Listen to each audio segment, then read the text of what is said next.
Bonsoir à tous. Ordre du jour de l'Assemblée ordinaire du Conseil d'agglomération de la TSUC, ce mardi 18 juin 2019 à 18h30, bien sûr. D'abord, bienvenue à tous les gens dans cette salle, les salutations. Également aux gens de la télé communautaire et bien sûr à nos journalistes habituels, Mme Tremblay, M. Scarpino, M. Mercier. Et sans oublier notre ami à 200 km au nord-ouest de la TSUC, dans ses quartiers, dans son hôtel de ville, Monsieur le conseiller Éric Parent. Bonsoir, Éric. Éric Parent. Éric Parent. Oh ben, Éric Parent à Chagnon. Alors, on y va avec l'adoption de l'ordre du jour. Ça me prendrait, s'il vous plaît, un proposeur et un secondeur. Je propose. Il y aurait peut-être une modification. On en a-tu des modifications, oui, Monsieur le Président, il y a une modification apportée à l'ordre du jour, soit le retrait de l'item numéro 10, Fonds de gestion des terres publiques, acceptation de 28 projets. Ce sujet va être rapporté lors d'une assemblée ultérieure. C'est les seules modifications apportées pour ce soir. OK. Bon, je l'accepte. Tu l'acceptes. Éric, tu l'acceptes aussi? Oui. OK. Donc, M. Bernier et M. Chagnon, adoption de l'ordre du jour avec retrait du point 10 sur le Fonds de gestion des terres publiques. Alors, on y va avec l'adoption du procès-verbal de l'Assemblée ordinaire du 21 mai 2019. Tout le monde en a pris connaissance. Est-ce qu'on a des modifications, des ajouts? Non. Monsieur le greffier? Non. Tout est OK? Oui. Donc, proposé par... Proposé. Monsieur Sylvain. Je peux appuyer. Et Monsieur Manta. Alors, suivi au procès-verbal du 21, je n'ai pas de suivi à vous faire concernant le suivi des dossiers, mais je vais le faire dans les quelques points qui m'est permis de faire aux commentaires du président. Alors, on va y aller tout de suite avec la correspondance et l'information. À ma connaissance, Monsieur le greffier, on n'a pas de correspondance au niveau de l'ADLO. Non, uniquement de l'information à donner ce soir. OK. Alors, on va y aller avec la présentation de la Sûreté du Québec sur les opérations forestières en milieu forestier. Alors, ce soir, on a invité le responsable du poste ici de la TSUC, M. Pierre-Luc Mongrain, et également M. Jean-Pierre Cossette. Jean-Pierre, je n'ai pas ton titre. C'est directeur du centre de service CSMRC Shawinigan. Alors, merci. C'est déjà fait. Alors, on va vous permettre de faire la présentation. On va juste faire le suivi du PowerPoint, Monsieur le greffier. Oui. Ça sent bien. Alors, Pierre-Luc, si vous voulez vous représenter, expliquer globalement, puis y aller avec votre PowerPoint. Donc, merci à vous de nous avoir invités ce soir. C'est la première fois qu'on a l'occasion de se présenter officiellement puis de nous présenter à la population. Donc, Pierre-Luc Mongrain, c'est moi le responsable de poste ici à la Sûreté du Québec, de la TSUC. Donc, c'est moi qui ai succédé au lieutenant Mario Labonté. Donc, je suis en poste depuis mars 2018.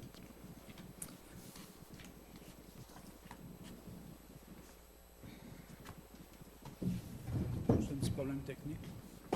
Ah. Il y a un problème médical aussi. Ce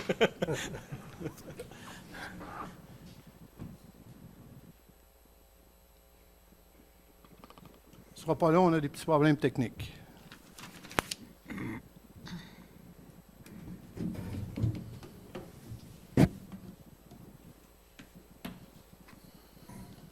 Habituellement, les polices sont patientes, fait que on ne va pas avoir trop de problèmes. Ouais. C'est bien dit. C'est votre première, hein? Vous allez revenir, on va être meilleur. Ah non, mais c'est pas ça que je disais, c'est avant que dans ces touches, ça fonctionne.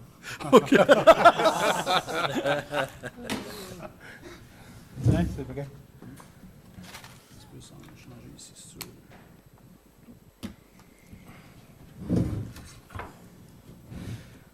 Donc, on va faire une courte présentation essentiellement pour présenter le poste de la TSUC. Présentation d'environ une quinzaine, vingtaine de minutes. Donc, essentiellement, ça va porter sur les effectifs du poste, les équipements opérationnels, les ressources spécialisées qu'on a à la Sûreté du Québec, pas nécessairement au poste de la TSUC, mais qu'on peut avoir en tout temps en fonction des événements qu'on peut avoir sur notre territoire.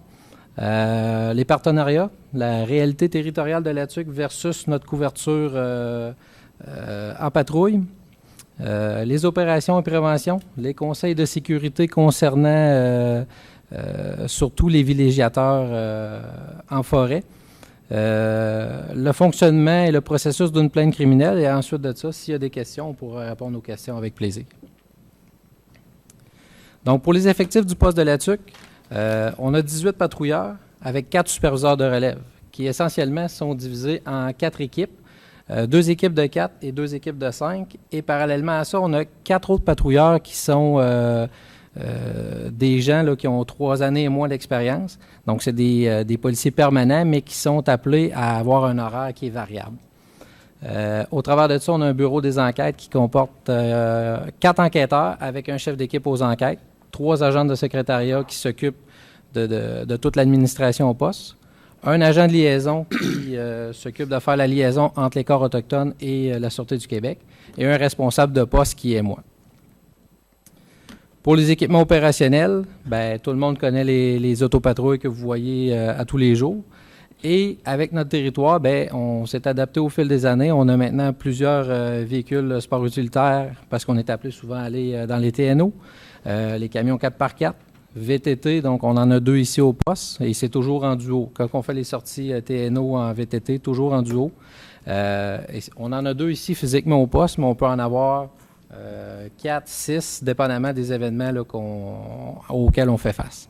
Motoneige, même chose, on en a 2, mais dépendamment des événements, on peut en avoir beaucoup plus. Et finalement, bateau pour couvrir tout ce qui est plan d'eau. Donc, essentiellement, on doit couvrir le secteur urbain de la TUC, Lac-Édouard, la Bostonnais, Parent, et tout ce qui est TNO. Donc, c'est l'arsenal qui compose le poste de la TUC. Les ressources spécialisées, comme je vous disais au début de la présentation, c'est des ressources que physiquement ne sont pas au poste, mais qu'on peut avoir sur demande lorsqu'on fait face à exemple, des événements comme des gens qui sont perdus en forêt, les noyades, tous les gros événements. Donc, on peut avoir hélicoptères qu'on voit à quelques occasions durant l'année à la TUC. Les maîtres chiens qu'on se sert pour les perquisitions en matière de stupéfiants, pour les recherches en forêt, les spécialistes en recherche terrestre, plongeurs, les reconstitutionnistes. Donc, lorsqu'on a des collisions qui entraînent malheureusement des décès, on fait venir les reconstitutionnistes pour rétablir la scène au complet. Les techniciens du service en identité judiciaire, dans notre jargon à nous, les SIJ. Donc ça, ces personnes-là, c'est des outils d'enquête pour nous. Donc lorsqu'on fait face à un événement, exemple d'agression sexuelle, on fait appel à ces techniciens-là. Ils s'en viennent nous rejoindre à la TUC et ça, ils s'en viennent en tout temps. Exemple pour retracer des fluides corporels sur une moquette, exemple, ou sur un couvre-lit. Prélever des empreintes digitales. Donc, c'est toutes des choses que ces gens-là sont spécialisés et qui peuvent faire pour nous aider dans nos enquêtes à nous. Et finalement, on a les enquêtes spécialisées, crimes majeurs, les crimes informatiques. Là, vous savez que les crimes informatiques, dans l'ère qu'on est aujourd'hui en 2019, on a plusieurs dossiers qu'on n'avait pas avant. Ce genre surtout les fraudes informatiques, on en a plusieurs. Les personnes âgées, je dis les personnes âgées parce que c'est beaucoup de la clientèle qui est visée dans ces cas-là. Donc, on a une multitude de techniciens à la Sûreté du Québec qu'on peut se servir pour nous aider à résoudre ces enquêtes-là. Et ça, c'est une très petite minorité de toutes les ressources qu'on peut avoir à la Sûreté du Québec. Nos partenariats, Ville-la-Tuc est un partenaire important pour nous. Compte tenu de la grandeur du territoire, on fait souvent appel aux différents services que Ville-la-Tuc peut nous offrir. Lac-Édouard est un partenaire, la Bostonnais, Parent, Clova. Donc, tout ce qu'on est appelé à couvrir sur le territoire, on a des partenaires d'un peu partout. Les corps de police autochtones, donc ici, on fait souvent appel et on fait souvent un partenariat avec la police de Wemotaci. Ils font appel à nous à plusieurs reprises et nous, on peut faire appel à eux, dépendamment des situations qui se présentent sur notre territoire. Les réseaux de contact, pourvoirie ZEC, les propriétaires de pourvoirie, les directeurs de ZEC, c'est tous des gens qui nous aident et qu'on est en contact avec eux. Quand on a des disparitions, c'est tous des gens qui nous aident et on est tout le temps en contact avec ces gens-là. On a un protocole ici à Ville-la-Tuque, un protocole d'évacuation. Dans notre jargon, nous, c'est le protocole d'évacuation de traîneau. Donc, lorsqu'on a une personne à évacuer en forêt, la Sûreté du Québec, le service incendie, de même que les services ambulanciers, on se rend compte à la caserne. Il y a un plan qui est établi et quelque chose qui est mis en place pour adopter une stratégie pour être le plus efficace possible pour évacuer la personne qui est là ou les personnes qui sont en détresse en forêt. Et on a un système à Ville-la-Tuque qui sont les bornes d'évacuation d'urgence il y en a une panoplie sur le territoire qui nous aide énormément lorsque vient le temps de faire une évacuation. Donc ces bornes-là, ils ont des points GPS et il y a des pancartes un peu partout en forêt. Lorsqu'une personne est perdue et est en mesure de nous contacter via un satellite ou un autre moyen de communication, on est en mesure avec ces bornes d'évacuation d'urgence-là de les localiser rapidement et de les évacuer rapidement. La réalité territoriale de notre territoire, on a près de 30 000 km² versus la couverture de la Sûreté du Québec sur le territoire. Vous comprendrez qu'à 30 000 km², on ne peut pas être partout à la fois. Okay? Ça serait faux de vous dire ce genre de choses-là. Par contre, le défi, c'est de maximiser nos présences sur le territoire à la grandeur de l'année. Puis ensuite de ça, c'est d'être présent aussi sur les plans d'eau, les chemins récréotouristiques, les grands axes de route forestière, donc la route 10, la route 25, la route 1. Donc ça, c'est un défi qui est permanent, qui est en constante évolution. On n'est pas parfait, puis je vous ai présenté tantôt, on a 22 patrouilleurs. On ne peut pas être partout à la fois sur le territoire, mais le défi est de maximiser nos présences afin de desservir la population, surtout les villégiateurs là, qui sont sur le territoire. On a environ 4200 bâtiments de villégiature. C'est 4200... 4220. 4220 bâtiments de villégiature. Donc, vous comprendrez que surtout en période estivale, il y a une augmentation substantielle de la population. Là, on peut doubler, même tripler la population de la Tuque en période estivale, ce qui fait qu'on accentue nos présences là, en période estivale en forêt et en TNO et sur les plans d'eau. Les opérations, comme je vous ai dit tantôt, se font sur les routes forestières, les sentiers récréotouristiques via les VTT, les motoneiges, les plans d'eau via les bateaux qu'on a, et les secteurs TNO. C'est sûr qu'on essaie de maximiser nos opérations où est-ce qu'il y a une concentration de bâtiments de villégiature, sans délaisser les endroits où il y en a le moins. Mais on essaie d'être le plus présent possible et les plans qui sont mis en place sont pour maximiser la présence policière dans nos TNO qui composent la grande partie de l'agglomération de Ville-la-Tuque. Pour les villégiateurs, il y a des conseils de sécurité. Il y a des choses que la Sûreté du Québec a mises en place. Mais c'est faux de croire que c'est seulement la Sûreté du Québec qui peut faire une différence, entre autres pour les intros et vols dans les chalets, ce qu'on voit couramment, qui est une grande préoccupation des citoyens, des villégiateurs. On a le programme Œil de lynx et Bon voisin, bon œil. Essentiellement, ce qu'on vous dit, c'est que souvent, sur notre territoire, quand on parle des TNO, les bâtiments de villégiature, la plupart du temps, il y a un chalet, les propriétaires viennent de Montréal. L'autre chalet d'à côté, vient de Québec. L'autre d'à côté vient de Victoriaville. Et souvent, ces gens-là ne se connaissent pas et des fois, il y a très, très peu de communication entre eux. Donc, ce qu'on demande à la population, c'est que quand vous êtes dans un regroupement de bâtiments, essayez d'aller connaître vos voisins. Mettez en place un comité, un comité de vigie, un comité de surveillance entre voisins, de sorte que lorsqu'il y en a un qui va être là, puis qu'il y a par exemple, il y a un véhicule que vous n'êtes pas habitué de voir dans ce secteur-là, des personnes que vous n'êtes pas habitué de voir dans ce secteur-là, prenez-les en note, les véhicules, prenez en note les numéros de plaque. On ne vous demande pas de vous mettre à risque, jamais. Sauf que si vous êtes en mesure de le faire, prenez ces numéros-là et rapportez-les à la Sûreté du Québec. Peut-être que ça ne sera rien, mais peut-être que c'est des choses qui vont nous aider à faire débloquer d'autres enquêtes qui sont en cours. Ou c'est juste ce petit geste-là va aider à prévenir une vague de vol dans ce secteur-là. Parce que la plupart du temps, dites-vous que les voleurs, les cambrioleurs, ils font toujours une reconnaissance avant pour s'assurer de connaître l'endroit puis s'assurer de connaître les allées et venues des villégiateurs. Donc, ça, c'est des choses que les citoyens en tant que tels peuvent mettre en place. Le burinage, c'est des choses qu'on peut offrir à la Sûreté du Québec. Vous pouvez les buriner vous-même si vous avez les appareils. Prenez les photos de vos objets de valeur. Faites une liste de tout ce que vous avez dans vos chalets. Si vous êtes victime d'un cambriolage, bien, au moins vous aurez déjà une liste qui va nous aider à nous. On va pouvoir rentrer ces listes-là au CRPQ, au Centre de renseignement policier du Québec, et on va pouvoir rentrer les numéros de série si vous les avez. Donc, si on rentre ça dans le CRPQ et que durant une perquisition dans une autre ville, votre objet est retrouvé, bien, ça va nous donner un bon indice de qui a pu aller visiter votre chalet, puis on va pouvoir entamer les enquêtes, puis surtout, on va pouvoir déposer des accusations contre ces personnes-là. Sécurisez vos biens de valeur. Ce qu'on dit souvent aux villégiateurs, la plupart du temps, il y en a qui n'aiment pas ramener leurs choses à la fin de la saison à la maison. C'est ce qu'il y a de plus sûr pour vous.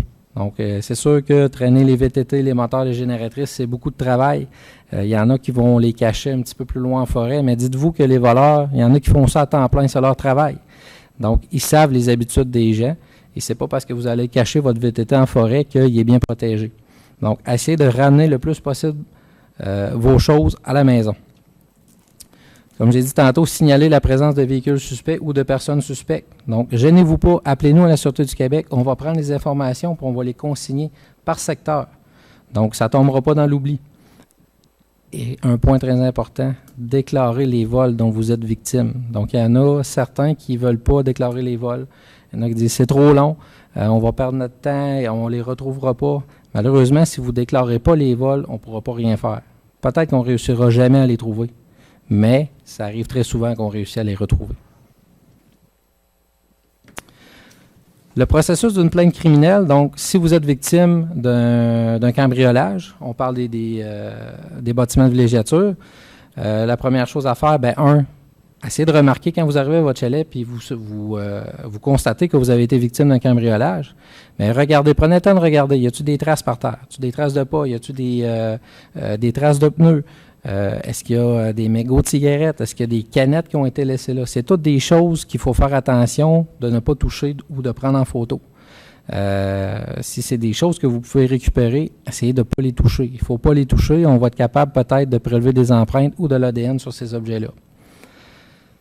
Lorsque vous allez porter plainte à la Sûreté du Québec, qu'on va ouvrir un dossier, bien, il se peut que ça prenne 15 minutes, comme il se peut que ça prenne beaucoup plus de temps, dépendamment de la situation qu'on a. C'est du cas par cas. On ne peut pas vous dire systématiquement qu'une plainte, ça va prendre 15 minutes.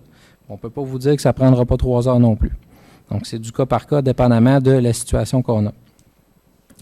Donc, les dossiers, dépendamment, si, exemple, vous êtes fait voler, c'est arrivé à la fermeture du chalet à l'automne, après la chasse, puis que vous revenez à votre chalet en juin, bien, il y a quelques mois qui se sont écoulés. C'est sûr que l'ADN, avec les intempéries, la neige, etc., ça se peut qu'il n'y en ait plus.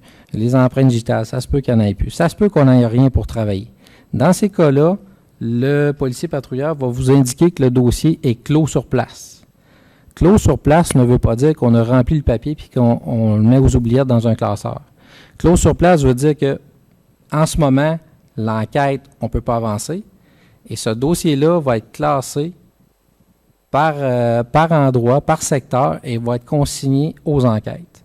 Donc, de sorte que lorsqu'on va en avoir plusieurs, on va être capable de tous les prendre, essayer de trouver un dénominateur commun, essayer de trouver des indices qui vont nous permettre de régler cette vague de vol-là dans ce secteur-là. Et les moyens pour déclarer les vols, bien, vous avez en personne, vous pouvez vous présenter au poste de la Sûreté du Québec.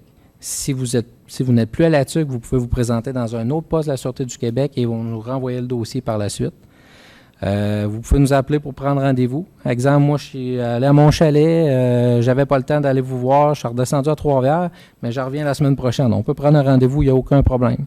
Et vous pouvez passer également par le CRC, qui est le Centre de renseignement, le Centre de réponse aux citoyens, qui est nouvellement arrivé là, depuis à peu près 1 année. Donc, vous pouvez appeler directement là. Et le CRC va s'occuper de prendre la plainte et de nous l'acheminer par la suite. Pour ce qui est de la situation à la TUC, on a eu les statistiques, là, on a eu des articles de journaux dernièrement qui disaient que c'était un fléau. Donc, on a ressorti toutes les statistiques qui étaient pour le poste de la TUC. Donc, je vais vous en nommer, j'ai reculé jusqu'aux années 2016, là, j'ai fait 2016, 2017 et 2018. Donc, pour 2016, là, les dossiers qui ont été déclarés, c'est 65 dossiers d'introduction par effraction avec vol. Le pourcentage, si on prend le 4200 chalets, avec ce 65 dossiers d'introduction-là qu'on a, bien, ça représente 1,55 % des chalets sur le territoire qui ont été visités. Okay? Donc, c'est très minime comme résultat. Et ça, c'est sûr que ce sont des dossiers déclarés. Ça ne veut pas dire qu'il n'y en a pas plus que ça. Ça veut dire que nous, on doit travailler avec des dossiers déclarés. Et pour 2016, le taux de résolution de ces dossiers-là était de 49,2 %. Donc, on a réussi à résoudre pratiquement un dossier sur deux des 65 qu'on a eu. Donc, c'est un taux qui est quand même excellent si on considère que les plaintes qu'on reçoit, mais souvent, on les reçoit plusieurs mois plus tard parce que le gros des vols dans les chalets se font à la fermeture des chalets à la chasse et les gens y reviennent seulement pour la période estivale. Donc, on a déjà quelques mois de retard sur les cambrioleurs. Pour 2017, on a eu 38 dossiers qui ont été rapportés, 38 dossiers d'introduction par effraction et vol dans les chalets. Il y en a eu aussi 4 qui sont dans les centrales hydroélectriques. On a eu beaucoup de vols là, dans l'année 2017 à ce niveau-là. Et si on prend le pourcentage des chalets qui ont été visités par les cambrioleurs pour 2017, ça nous donne 0,9 %. Pour 2018, on en a eu un petit peu plus de déclarés, 76. Encore là, avec un taux de résolution de 40,79 %. Et les pourcentages des chalets qui ont été, si on prend le 4200, là, le pourcentage des chalets visités par les cambrioleurs, bien, ça représente 1,81 %. Donc, c'est très minime et vous devez comprendre que la plupart du temps, c'est pas des gens qui décident là, ici et là, on va aller chercher, on va aller cambrioler un chalet. Ce sont des petits groupes qui ciblent un secteur donné et qui font une vague de vols. Donc, la plupart du temps, c'est ça qu'on a. Ça ne veut pas dire qu'il y en a d'autres qui... C'est sûr qu'il y en a d'autres qui ne sont pas déclarés. Mais malheureusement, je vous répète, on ne peut pas travailler des dossiers dont on ne connaît pas l'existence. Donc, j'incite la population, lorsque vous êtes victime d'un cambriolage, n'hésitez pas. Venez nous rencontrer à la Sûreté du Québec. Ouvrez un dossier. Oui, ça va vous prendre un peu de temps, mais peut-être que ce temps-là va faire toute la différence pour la série de vagues qu'il y a eu alentour de chez vous. Ça compléterait, Monsieur le maire, sur la présentation qu'on a. On aurait une période de questionnement si vous en avez.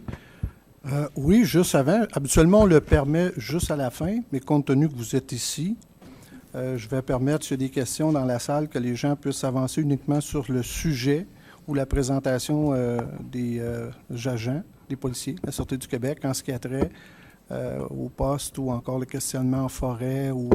Est-ce qu'il y a des questions dans la salle? Non? Merci. Je voudrais peut-être renforcer un peu le message, M. Mongrain. Ce qu'on retient, c'est l'importance de signaler. On l'a bien dit. Il ne faut pas se gêner, il faut le signaler.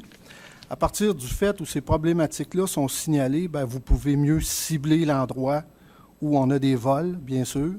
Je pense que vous l'avez mentionné, et ça peut rassurer aussi énormément la population. Souvent, ça se fait sur effet de vague. Donc, l'importance de signaler, de protéger. J'ai compris que le burinage, c'est quelque chose de très, très important. Prendre des photos, ne rien laisser non plus. Tu sais, on ferme les châssis autant et les fenêtres, les rideaux. On ne laisse pas tenter ou on ne tente pas les gens. Aussi, ce qu'on fait beaucoup à la TUC, et ça aussi, c'est important, on avise les associations aussi qui sont en forêt, toutes les associations de villégiateurs, de se parler aussi, de se tenir au courant. Il va l'hiver en skidoo, bien, peut-être de faire le tour aussi de ses voisins pour s'assurer que tout est correct. Je voudrais faire un petit peu de millard aussi sur la question des fléaux. On a eu beaucoup de questionnements, moi et Mme Landlet, au niveau de la ville et des demandes d'entrevue. Le mot était probablement très fort, là, fléau, c'est rattaché à une catastrophe, là, mais on ne nie pas qu'on n'a pas eu des problématiques de vol dans les chalets. Cependant, il faut comprendre que au moment où nos communications demandaient aux gens de rester chez eux, parce qu'on était en période de dégel et qu'il y avait de la neige dans le bois, bien, ces articles-là ont pu créer, autant chez les policiers de la Sûreté du Québec qu'en ville, des problématiques à l'effet. Bien sûr qu'on demandait aux gens, il y avait un discours discordant, on demandait aux gens de rester chez eux parce que la route ne permettait pas, ou il y avait encore de la neige en forêt, alors que eux autres se disaient, bien, possiblement qu'on ait été victime de vol. Alors souvent, c'est ciblé, c'est ce qu'on comprend. Vous avez besoin de l'aide des citoyens, vous avez besoin que ça soit déclaré. On sait qu'il y a des opérations qui se font. Fait que malgré un nombre peut-être qui n'est pas maximal, on aimerait en avoir tout le temps plus des policiers, puis on aimerait qu'ils couvrent la grandeur du territoire, mais compte tenu de cette situation, je pense que le travail est bien fait. D'ailleurs, vous avez des statistiques assez éloquentes. Là, il y a un taux de résolution de criminalité qui est assez importante aussi, et on sait encore là que c'est ciblé. Alors moi, je vous lève mon chapeau. Merci de la présentation, merci pour les conseils, et vous êtes toujours les bienvenus. Alors, lorsqu'il y aura des problématiques, on se parle et ça sera important de faire un retour au niveau de la population. Fait que merci, M. Cossette. Merci, M. Mongrain. Merci à vous. Ben oui. Oui, allez-y. Est-ce qu'on a les statistiques versus les maisons d'habitation? Je ne les ai pas avec moi ce soir. Est-ce qu'il y a plus de vols dans les chalets que dans les maisons d'habitation à Latuc? Il faudrait que je sorte les statistiques dans l'ensemble là, pour le secteur urbain versus les TNO. Mais c'est quelque chose qu'on peut extrapoler des statistiques. Parce que pour utiliser le mot fléau, je comprends qu'on fait référence dans mon article. Mais il y avait des statistiques dans mon article qui concernaient les plaintes aux criminels. Que le taux de plaintes aux criminels était beaucoup plus élevé dans les chalets versus les maisons d'habitation.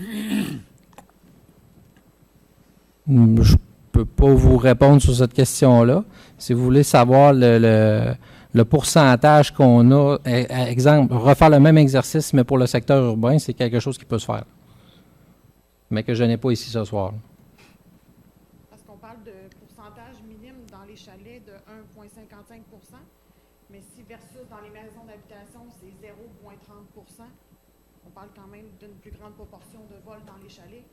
Il faut regarder le nombre de bâtiments de villégiature qui est de 4200 versus, je ne sais pas comment est-ce qu'on peut avoir de Vous avez 4220 chalets, vous avez environ 4000 résidences. Donc on a moins de résidences qu'on a de chalets. Il faut tout dire que c'est toujours une question d'opportunité pour les cambrioleurs. Donc, si dans un secteur donné, exemple le lac Châteauvert, où il y a énormément de villégiateurs, et que malheureusement tout le monde est absent en même temps, mais dites-vous que les cambrioleurs, ils ne feront pas juste seulement 2, 3 ou 4 chalets, ils vont faire l'ensemble des chalets. C'est la même chose ici. Ils ne pourront pas faire ça dans le secteur urbain. C'est sûr que dans une rue, il va tout le temps avoir du voisinage. Et un secteur urbain versus les TNO, c'est deux réalités complètement différentes.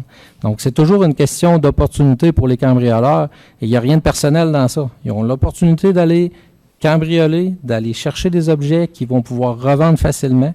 C'est juste une question d'opportunité et non de personnel. Donc, il faudrait faire l'exercice, les vols dans le secteur urbain versus les vols dans les secteurs TNO pour être en mesure de vous donner une réponse exacte. Ça va? Autre question? Mme Tremblay, ça va? M. Scarpino? M. Mercier? Ça va? Alors, encore une fois, merci. Merci à vous.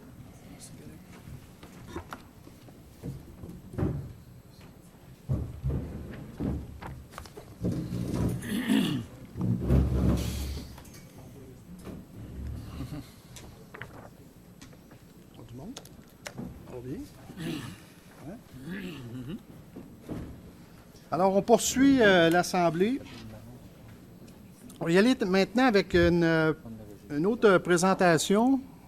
Je vais présenter le nouveau ou la nouvelle organisation du Festival de chasse de Latuc, bien sûr. Dernièrement, dans les assemblées, je vous disais qu'on était pour procéder à l'annonce d'un nouvel organisme à but non lucratif. En fait, un nouvel au BNL qui prendrait la relève de l'ancienne administration du Festival de chasse. Alors, je vais permettre à M. Jean-Claude Germain, le président, de s'avancer avec son vice-président.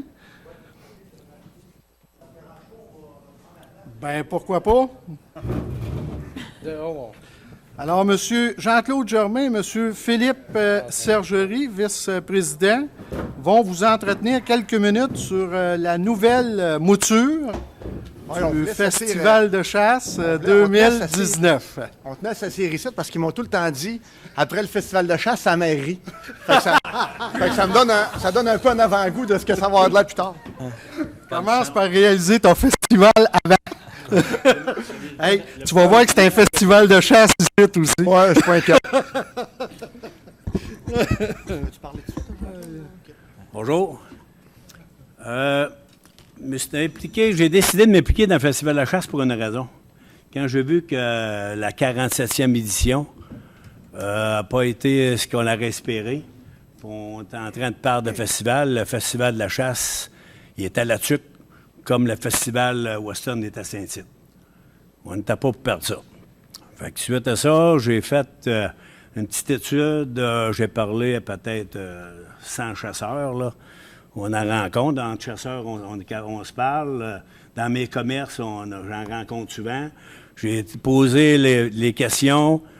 Qu'est-ce qu'ils aiment du Festival de la chasse, puis qu'est-ce qu'ils n'aiment pas, puis qu'est-ce qui aurait dû être fait, qu'est-ce qui ne devrait pas être fait.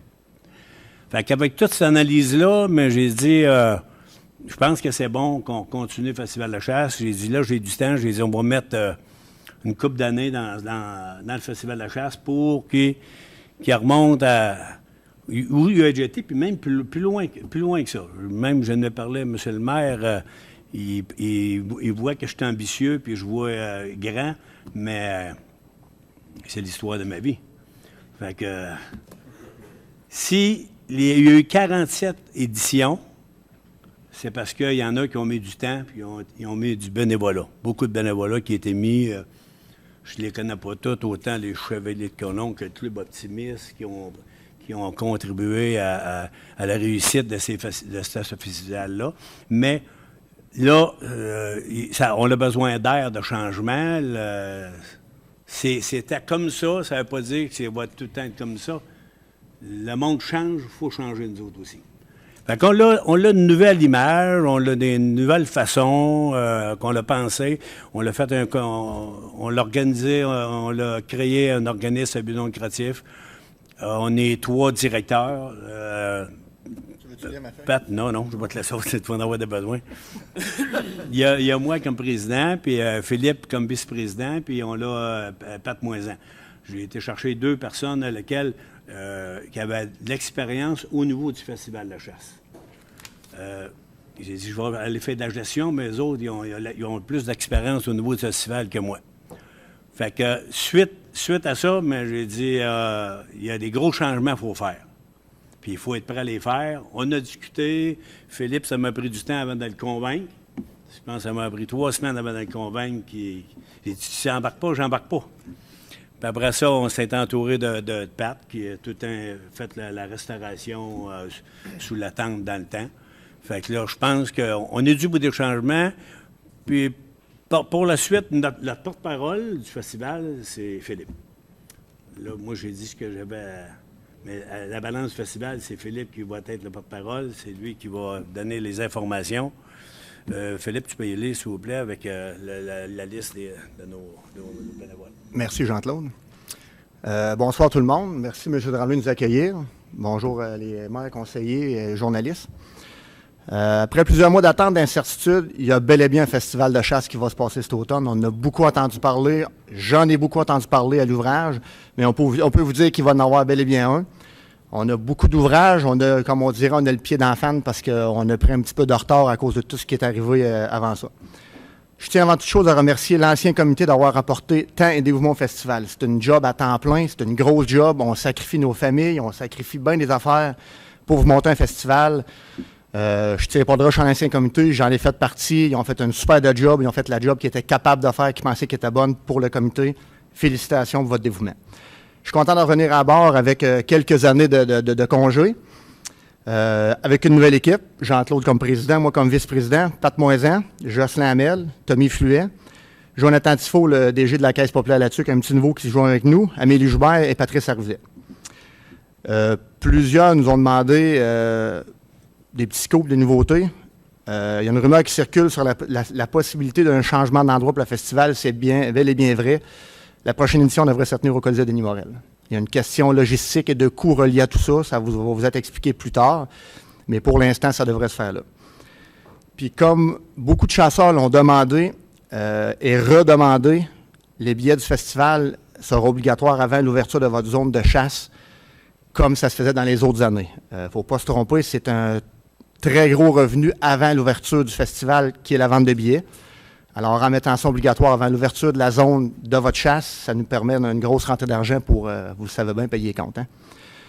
Alors, restez à l'affût. Visitez notre page Facebook. Les détails vont se donner progressivement. Et merci tout le monde d'avoir été là. À la prochaine. Alors, restez en place au cas où il y aurait quelques questions. Je vais peut-être terminer. Il y a peut-être des questions qui vont venir du public, mais aussi des journalistes. Pour notre part, au niveau du conseil municipal, on s'est engagé.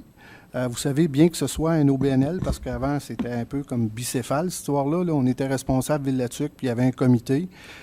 Disons qu'avec un OBNL, on a amélioré drôlement la gouvernance. Alors, ces gens-là vont avoir la coudée franche. Ils vont procéder non pas juste avec leur comité, mais avec leur budget, leurs endroits. Donc, on va fonctionner, bien sûr, là, pour que ça soit plus compréhensible en termes de partenariat. Alors, les engagements de la Ville sont les mêmes pour les autres grandes organisations. La Ville va soumettre un budget de 10 000 $ au Festival de chasse en 2019. Également, on s'est engagé à prêter le Colisée, c'est vrai, pour une période. La période va être d'environ 12 jours, soit du 24 octobre au 5 novembre, pour permettre aux activités de Festival de chasse d'être toutes regroupées. Alors, c'est sûr que ça permet des économies. La demande a été faite, la demande est justifiée. Donc, on va aviser dans les prochaines journées les gens. Il va y avoir un peu de déplacement des équipes de hockey. Je pense que les pirouettes aussi, les gens vont être avisés. Les saisons pourront, la saison pourra de toute façon être réétablie. Les gens ne perdront pas de glace, là. Contrairement à ce qui pourrait... Il y a eu des rumeurs là-dessus, puisqu'il y a eu des fuites. Là, mais les gens... Il n'est pas dans l'intérêt, en tout cas, du Conseil de faire perdre des heures de glace à qui que ce soit. C'est de permettre plutôt au Festival de chasse de se redonner un deuxième souffle, parce qu'il faut sauver nécessairement des coûts. Alors, à partir de là, l'équipe repart avec une nouvelle équipe, repart avec une nouvelle orientation. Dans les prochaines semaines, ils vont faire l'annonce de leur programme. Également, nous, avec ce partenariat, on va continuer de prêter 2 personnes, 2 ressources physiques qui sont Pat Arvizet et Amélie Joubert, donc sont à la disposition des gens du comité. Et incessamment, la demande a été faite aussi au Conseil pour un local qu'on est en train de déterminer, pour que les gens puissent avoir un local avec téléphone et de pouvoir travailler en toute connaissance de cause. Alors, on est très fiers du support de l'équipe de M. Germain. On va être derrière vous. On va être avec vous pour la réalisation du Festival de chasse. Je pense que tu l'as dit assez bien, Jean-Claude. On est en 47e année. On ne veut pas laisser tomber, bien sûr, le Festival de chasse. Au contraire, on veut que ça se poursuive. Également, j'en profite aussi pour remercier, vous l'avez dit, vous l'avez bien fait, donc toutes les organisations antérieures. On sait qu'il y a énormément de bénévoles derrière le Festival de chasse, que ce soit les Lions, que ce soit les anciens présidents, les comités. Je sais, même à Ville-de-la-Tuque, on a eu des gens aussi qui y ont participé. Donc, tous ces gens-là, c'est important de les remercier par rapport au travail qui a pu être fait. Alors, sur ça, je vous souhaite la meilleure des chances. Puis encore une fois, ben, on va vous laisser travailler pour cette prochaine édition à l'automne. Alors, encore une fois, grand merci. Je ne sais pas s'il y a des questions du public. Questions du public? Non? Alors, les journalistes, je ne sais pas si vous avez des questions. Ça va? Est-ce que vous voulez prendre une photo avec le conseil municipal?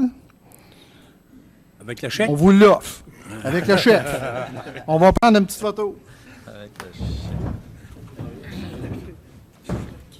Avec le chèque.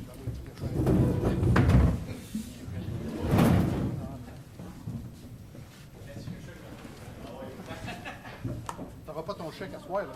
T'auras pas ton chèque à soir.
Monsieur le greffier, on est toujours dans notre ordre du jour.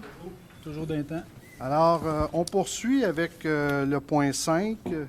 Donc, dépôt du rapport financier consolidé 2018 de Ville-de-la-Tuque, audité par la firme comptable Mallette. Donc, je vais laisser la parole à Mme Christine Gervais et M. Steve Talbot de la firme Mallette. Steve, j'ai bien des questions pour toi. Ricochet à Mme Gervais. Bonsoir à tous. En fait, tout d'abord, j'aimerais saluer messieurs les maires, les conseillers municipaux. J'aimerais aussi saluer M. Letiec, directeur général, Mme Gervais, directrice des finances, ainsi que M. Poirier, greffier. À nouveau, je tiens à souligner cette année l'excellente collaboration de la direction et du personnel de la Ville-la-Tuque qui nous ont fourni et donné accès à tous les documents comptables nécessaires à l'exécution de notre travail. Nous n'avons eu aucun désaccord avec la direction et toutes nos questions ont été réglées à notre satisfaction. Nous n'avons rencontré aucune difficulté significative devant être portée à l'attention du conseil municipal et notre audit a été complété dans les délais. Il me fait donc plaisir de vous présenter les opinions intégrées au rapport d'audit en détail en fait de Ville-la-Tuque et de l'agglomération ainsi que de la ventilation des dépenses mixtes entre compétences de nature locale et d'agglomération. Je vais tenter de vous résumer ça, là. En fait, avec les opinions des trois rapports. Donc, pour la Ville-la-Tuque, nous avons effectué l'audit des états financiers consolidés de Ville-la-Tuque. Et à notre avis, les états financiers consolidés donnent, dans tous leurs aspects significatifs, une image fidèle de la situation financière de Ville-la-Tuque au 31 décembre 2018, conformément évidemment aux normes comptables canadiennes pour le secteur public. Relativement au taux global de taxation, nous avons aussi effectué l'audit de l'État établissant le taux global de taxation réel de Ville-la-Tuque de l'exercice toujours terminé le 31 décembre 2018. À notre avis, l'État pour l'exercice terminé le 31 décembre 2018 a été préparé dans tous ses aspects significatifs conformément aux dispositions de la section 3 du chapitre 18.1 de la loi sur la fiscalité municipale. En terminant, en fait, au niveau de la ventilation, le tableau de ventilation des dépenses mixtes, nous avons aussi effectué l'audit du tableau de ventilation des dépenses mixtes pour entre les dépenses de nature locale et les compétences d'agglomération pour l'exercice terminé le 31 décembre, ainsi que des notes complémentaires. À notre avis, en fait, aussi le tableau présenté, en fait, pour l'exercice terminé le 31 décembre a été établi dans tous ses aspects significatifs, conformément au règlement en vigueur adopté par le Conseil d'agglomération le 15 janvier 2008. Donc, c'est ce qui fait le tour de nos opinions au niveau du vérificateur. Alors, si on comprend bien vos opinions, au niveau budgétaire, ça va relativement bien. Ça va relativement bien, oui. Vous n'avez rien trouvé d'anormal. Exactement. Donc, je reviens, mais une excellente collaboration du service des finances de la Ville. J'en doute même pas. Alors, on peut mettre une étoile dans la porte de Mme Gervais. Mme Gervais, à vous la parole avec la présentation du budget le plus compréhensible possible. Je sais que tu es capable, Christine, les chiffres, c'est pas toujours facile, mais je sais que tu es capable de rendre ça vivant un peu. Alors, merci. Bonjour, Monsieur le Président, Madame, Messieurs les membres, Madame, Messieurs. Le rapport financier transmis au ministère des Affaires municipales et de l'Habitation est la consolidation des différents états financiers des organismes sous le contrôle de la municipalité. Ces organismes sont la Corporation des activités populaires de la Tuque, la Corporation du pont de Rivière-au-Rat et la Corporation de développement durable. Le rapport des auditeurs concernant ces états et par la présente déposé au Conseil confirme le respect des normes comptables canadiennes du secteur public. De plus, il me fait plaisir de déposer à votre attention le rapport financier pour les compétences d'agglomération et de nature locale concernant l'administration municipale de Ville-de-la-Tuque pour l'exercice qui s'est terminé le 31 décembre 2018. Ces renseignements sont extraits du rapport financier qui est déposé au ministère. Donc, au niveau des compétences d'agglo, pour les compétences d'agglomération, les résultats de fonctionnement se détaillent comme suit. Donc, au niveau des revenus, on a les taxes et tenants lieu de taxes pour un réel de 310 481 et un budget de 303 660. Au niveau des cotes-parts, réel 5 368 070 pour un montant équivalent au budget. Au niveau des transferts, 1 387 586 pour un budget de 736 270. Au niveau des revenus de services rendus, 1 415 590 pour un budget de 1 020 410. Amendes et pénalités, 104 204 pour un budget de 100 300.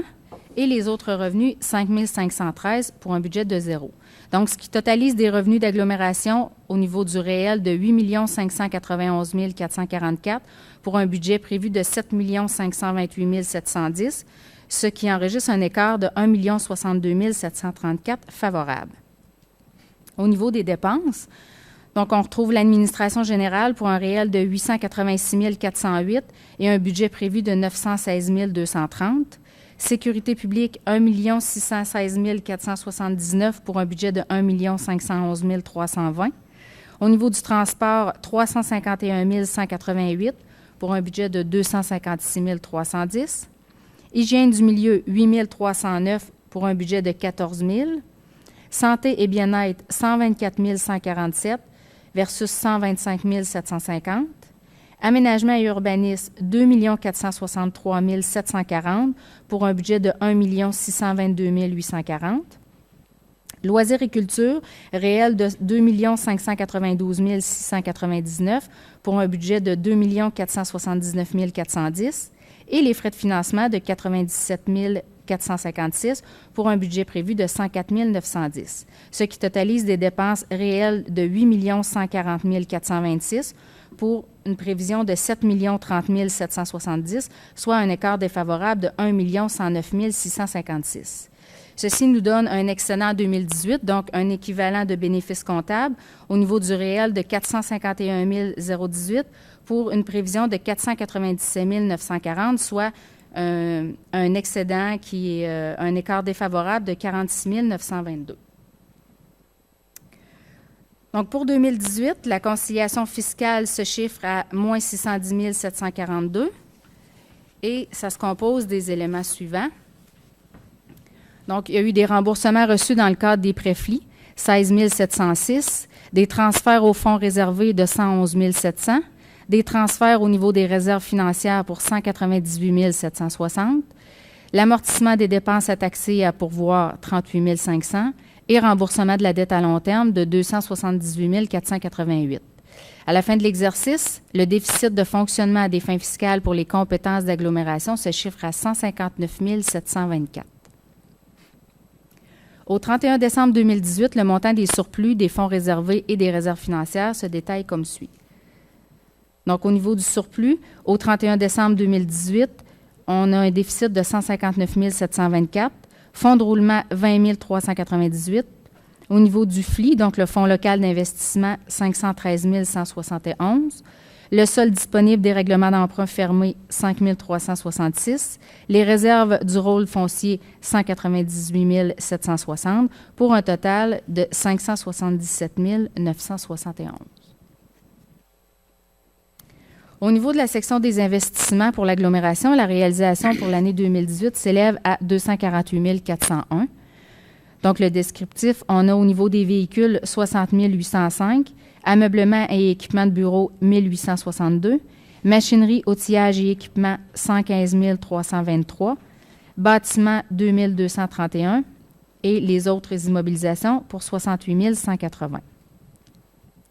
Certains fonds réservés ont été transférés dans les revenus reportés afin de respecter les normes comptables du secteur public en 2016. Les soldes des fonds répondant aux critères des revenus reportés sont les fonds Hydro-Québec, gestion des terres publiques et développement des territoires. Au 31 décembre 2018, les soldes sont au montant respectif de 781 191, 1 413 580 et 924 847. Les dépenses à constater à pourvoir dans le futur se chiffrent à 494 933. Elles comprennent notamment les mesures d'allègement des régimes de retraite capitalisés en lien avec la crise financière de 2008, la dette à long terme en lien avec le Fonds local d'investissement ainsi que le prêt aux entrepreneurs dans le cadre des fonds locaux d'investissement. Au 31 décembre 2018, l'endettement total net à long terme est de 2 728 754. À ce montant s'ajoutent 50 647 de dépenses d'investissement à financer. C'est ce qui complète le secteur agglomération. Donc, au niveau des compétences de nature locale, pour les compétences de nature locale, les résultats de fonctionnement se détaillent comme suit. Donc, au niveau des revenus, taxes et tenant lieu de taxes réel 2018, 21 638 801 pour un budget de 21 476 120. Au niveau des transferts, 3 914 199 pour un budget de 3 154 960. Services rendus, 728 629 pour un budget de 715 070.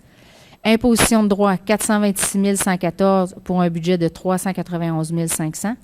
Amendes et pénalités, 202 281 pour une prévision de 194 700. Et les autres revenus, 253 394 pour un budget de 200 000.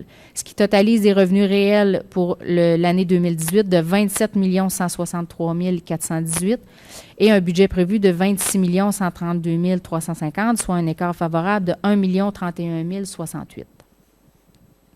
Au niveau des dépenses, donc administration générale, on a un réel de 4 033 883, un budget de 3 688 676, sécurité publique 3 29 718 pour un budget de 2 960 362, transport 4 952 879 pour un budget de 4 835 769, hygiène du milieu, 3 678 946 pour un budget de 3 875 232. Santé et bien-être, 122 052 pour un budget de l'équivalent. Aménagement et urbanisme, 2 350 792, un budget de 1 315 772. Loisirs et culture, 3 913 752 pour un budget de 3 965 377. Et les frais de financement de 1 536 591 pour un budget de 1 542 020.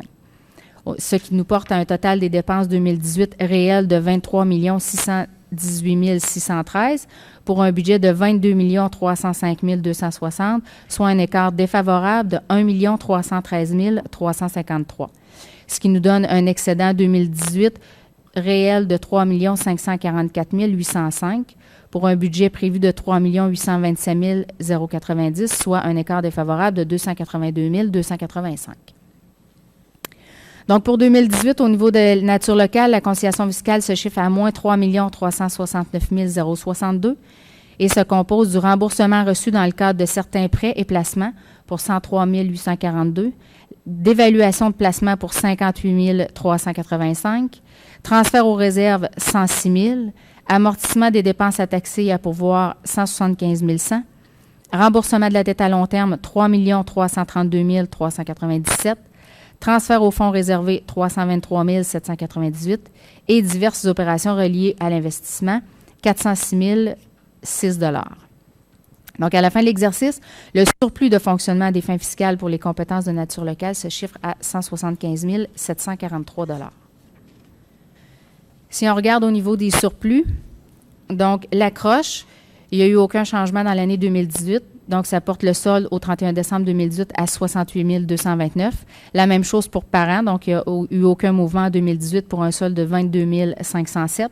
Au niveau de Ville-de-la-Tuque, le solde final au 31 décembre est de 1 021 207, ce qui nous donne un total des surplus non affectés et affectés de 1 111 943. Au niveau des fonds réservés et des réserves financières, donc on retrouve le service de la dette pour un solde de 9 786, fonds de roulement pour 108 092, solde disponible des règlements d'emprunt fermés 267 458 et la réserve pour les élections 141 000. Au niveau des investissements, nous avons réalisé au niveau de la nature locale 2 844 796. Il y a eu de l'investissement au niveau des conduites d'aqueduc, égouts et bassins d'épuration pour 1 289 298. Chemins, rues et trottoirs pour 414 888. Parcs et terrains de jeu, 630 035. Édifices administratifs, 23 797. Édifices communautaires et amélioration locative, 107 133. Véhicules, 24 679. Ameublement et équipement de bureau, 63 565. Machinerie, outillage et équipement, 169 721. Et les autres immobilisations pour 121 680. Donc, tout comme l'agglomération, certains fonds réservés ont été transférés dans les revenus reportés. Les soldes des fonds que nous retrouvons au niveau des natures locales, on a parcs et terrains de jeu et réfection et entretien des voies publiques. Donc, les soldes au 31 décembre 2018 sont au montant respectif de 16 954 et 211 794. Les dépenses à constater et à pourvoir dans le futur se chiffrent à 2 500 412. Elles comprennent les mesures d'allègement des régimes de retraite capitalisés en lien avec la crise financière de 2008, les mesures d'allègement fiscal transitoires lors des modifications comptables au 1er janvier 2000, les frais d'émission de la dette à long terme, ainsi que les dépenses de fonctionnement financées à long terme. Au 31 décembre 2018, l'endettement total à long terme est de 39 410 321.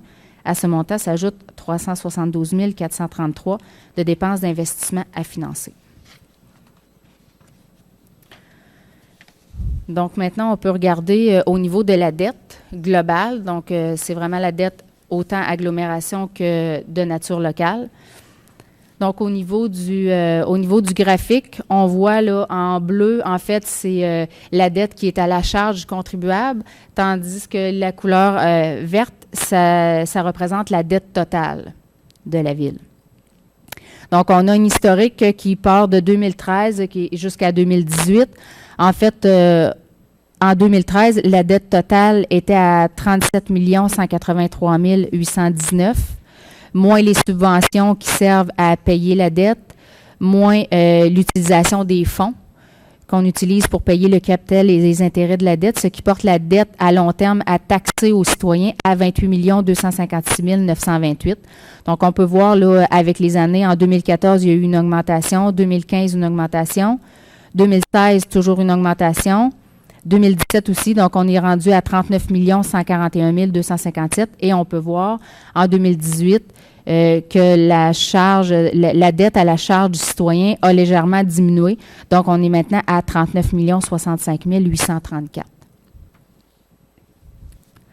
Donc, au niveau de la composition de la dette, donc le solde au 31 décembre 2018, elle se composait d'aqueducs et égouts, parcs et infrastructures de loisirs, véhicules légers et lourds, véhicules incendie, bâtiments, réfection, rues, trottoirs et chemins ruraux, les matières résiduelles, les programmes de rénovation de façade, les programmes de rénovation Québec, le ski municipal, le colisée municipal, divers équipements, l'aéroport, le projet Manoine-Sipi, la marina, les équipements informatiques, la piste cyclable, le complexe culturel, le développement domiciliaire Montcalm, la démolition de l'église Marie-Médiatrice et un montant autre, en fait, qui représente plein de plus petits montants d'infrastructures. Donc, c'est ce qui totalise notre dette au 31 décembre 2018. Depuis 2014, la Ville de Latuc s'est dotée d'une politique du service de la dette. Donc, la politique comprend 5 ratios avec des cibles maximales. Donc, pour 2018, 4 des 5 ratios sont respectés. Donc, le premier ratio, qui est le service de la dette sur les dépenses de fonctionnement. Donc, l'indicateur que Ville de Latuc s'est donné, c'est que ce ratio nous donne un maximum de 18 %. Donc, en 2017, le ratio était à 17,23 %. En 2018, le réel se chiffre à 17,40 %. Donc, on peut voir une légère augmentation.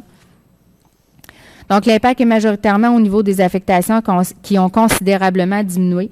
En fait, dans les années antérieures, les affectations étaient utilisées, on allait en termes là, plus compréhensibles, on pelletait en avant de sorte qu'on empruntait de l'argent, puis on allait vraiment hypothéquer le futur.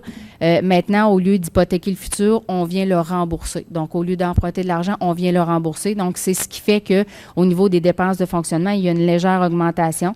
Donc, le ratio augmente, mais c'est pas négatif en soi parce que, justement, on commence à rembourser et on commence à arrêter d'emprunter sur divers aspects là, au niveau de nos finances. Donc, le deuxième ratio, c'est dette à la charge du contribuable sur la richesse foncière uniformisée. Donc, l'indicateur que Ville-de-la-Tuque s'est donné, c'est maximum 5 %. Donc, au 31 décembre 2017, on affichait 3,63 %. Maintenant, en 2018, on est à 3,43 %. Donc, il y a eu une baisse. Au niveau de la richesse foncière uniformisée, pour 2018, il y a eu une augmentation de 75 millions et l'endettement du contribuable a baissé. Donc, au niveau des deux aspects du ratio, il y a eu des baisses importantes. Donc, c'est ce qui a fait que notre ratio a meilleure figure en 2018. Au niveau du troisième ratio, l'endettement total net sur la valeur comptable nette des immobilisations. Donc, l'indicateur maximum est 70 %. En 2017, on avait 57 %. En 2018, on est à 58 %. Malgré le fait que l'endettement baisse, donc on peut voir là, au niveau du graphique un peu plus haut que notre endettement baisse, le dénominateur qui se trouve être les valeurs comptables nettes baisse aussi. Mais à une plus grande vitesse. Donc, c'est ce qui explique la légère hausse du ratio. Donc, on a diminué considérablement les investissements et on commence à rembourser la dette. Donc, c'est normal de voir le ratio augmenter légèrement dans les prochaines années, mais l'augmentation va être quand même très, très minime. Par contre, si tout se maintient, soit la diminution des immobilisations par l'amortissement de façon normale et la diminution de la dette, le ratio va se maintenir toujours en bas de la cible souhaitée par Ville-de-la-Tuque. Donc, je pense que ça aussi, c'est un côté qui est positif pour l'ensemble des citoyens. Au niveau du quatrième ratio, on a la dette à la charge du contribuable sur les dépenses de fonctionnement. Donc, l'indicateur maximal est 130 %. Donc, en 2017, on était à 135 %. On voit que le ratio s'améliore. En 2018, on est à 131 %. Donc, avec la nouvelle vision du Conseil, on contrôle l'augmentation de la dette sans nécessairement couper drastiquement dans le budget. Donc, le contrôle de la dette fait baisser le ratio tout près de la valeur cible souhaitée. Donc, si nous remboursons la dette et diminuons aussi dans le budget, le ratio va se maintenir à ce niveau-là parce que autant le numérateur que le dénominateur vont diminuer en même temps. Pour voir le ratio s'améliorer et être en dessous de la valeur souhaitée, il va falloir continuer à contrôler la dette et rembourser plus de capital que ce qu'on emprunte annuellement. Et c'est ce que le Conseil s'est donné comme objectif. Au niveau du cinquième ratio, donc l'endettement total net à long terme par unité d'évaluation doit se maintenir sous la moyenne des villes comparables en matière de population. Donc, notre indicateur pour les villes comparables est de 5 417 d'endettement total net à long terme par unité d'évaluation. Donc, ce sont les données de 2017. Et pour Ville-de-la-Tuque, notre indicateur est à 3 705. Donc, on est inférieur aux villes comparables dans notre même catégorie.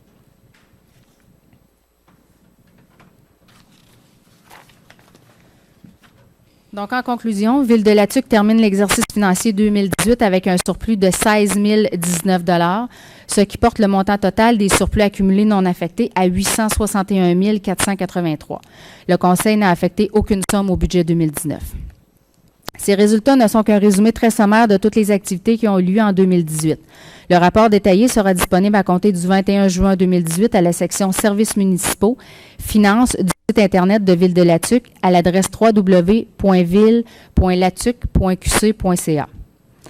Je tiens à souligner la collaboration de tout le personnel de Ville-de-la-Tuque qui ne cesse d'améliorer les services auxquels la population d'agglomération de la Tuque est en droit de s'attendre, et ce, malgré des compressions budgétaires importantes depuis plusieurs années. Je tiens aussi à remercier tout particulièrement mon équipe qui, tout au long de l'année, a effectué de nombreuses entrées de données avec une grande exactitude afin d'assurer une information financière fidèle et fiable.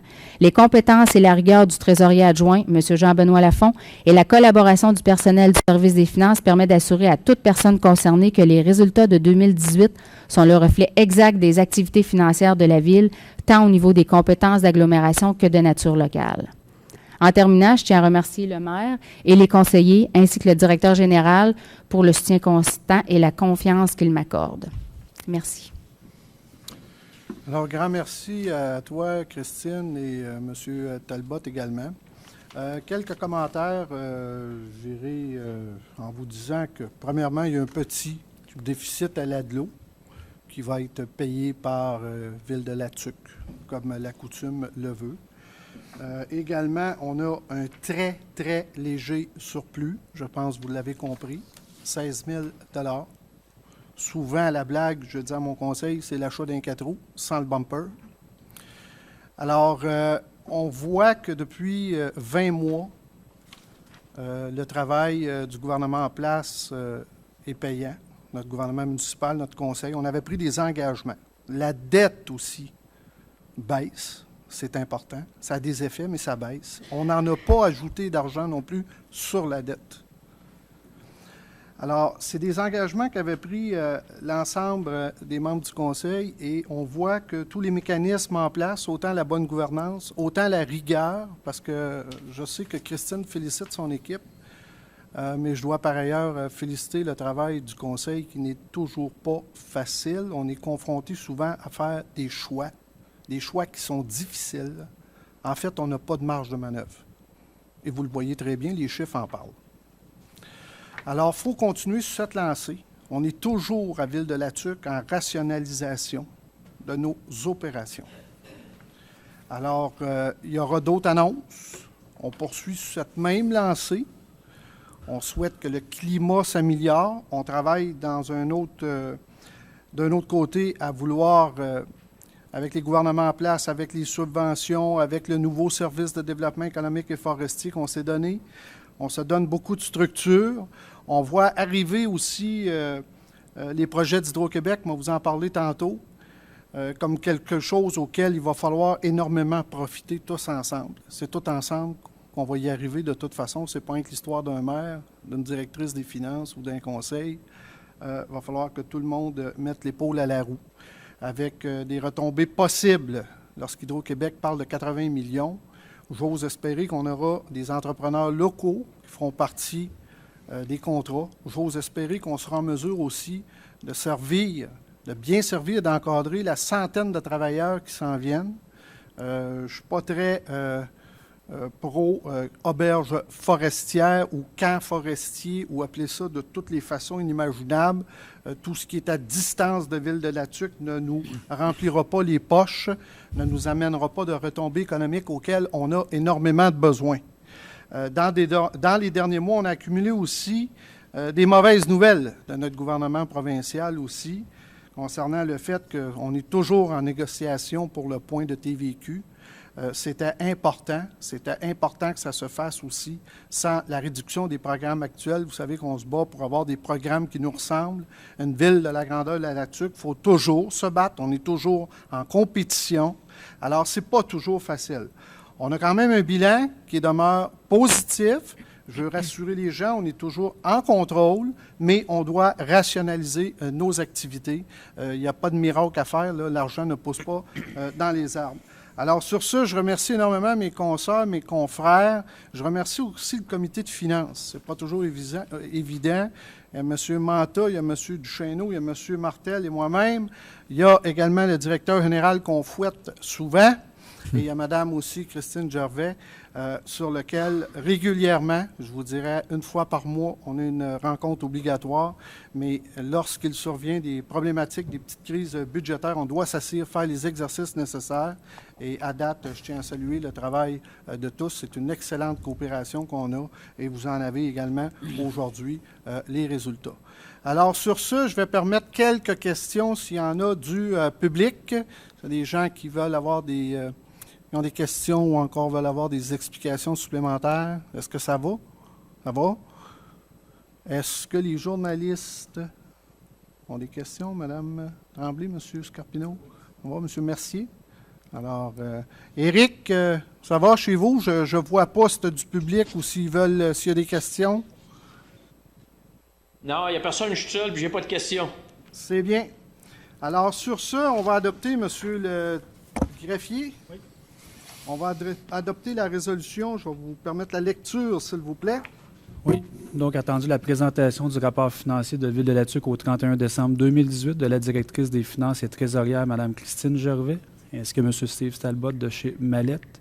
Attendu qu'un avis public annonçant le dépôt du rapport financier a été publié sur le site Web de la Ville, en conséquence résolue que ce conseil d'agglomération prend acte et accepte le dépôt du rapport financier de Ville de Latuc pour l'exercice financier se terminant au 31 décembre 2018 et du rapport financier consolidé pour la même période audité par la firme comptable Mallette et que le rapport financier soit publié sur le site Web de la Ville de Latuc. Proposé par Propose. M. Manta, et j'imagine que c'est unanime. M. Manta, unanimité. Oui. Alors, point 6, est-ce qu'il y a des gens, moi je finis, là, je ferme la parenthèse, mais je ne sais pas, les autres maires, vu qu'on est dans l'Aide-l'eau, est-ce que vous voulez clair. vous exprimer? M. Bernier? Non, ça Ça va. va? Oui. M. Sylvain, ça va aussi? Les membres du conseil? Ça va? Luc? Correct, c'est bon.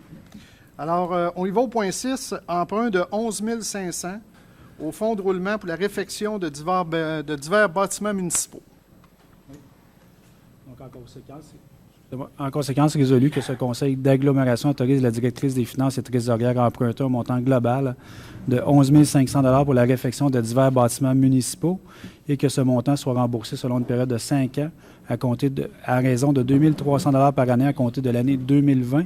Et principalement, c'est un reménagement de la caserne incendie apparent pour 10 000 et rafraîchissement du bâtiment au niveau du bâtiment situé à l'aéroport qui sert en autant au niveau de l'aéroport que le plateau de travail pour 1 500 qui totalise 11 500.